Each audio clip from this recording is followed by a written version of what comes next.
ഉന്നത വിദ്യാഭ്യാസ മന്ത്രി ആർ ബിന്ദുവിനൊരു ആശങ്കയുണ്ട്.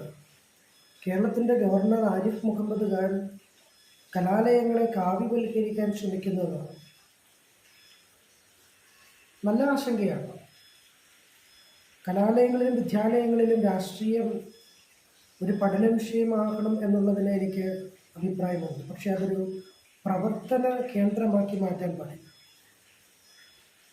ധാരാളം യുവജനങ്ങളും കുടുംബങ്ങളുടെ പ്രതീക്ഷകളുമായ കുരുന്നുകൾ കലാലയ രാഷ്ട്രീയത്തിന് ഇരയായിട്ടുണ്ട് എന്ന് കേരളം മറക്കരുത്.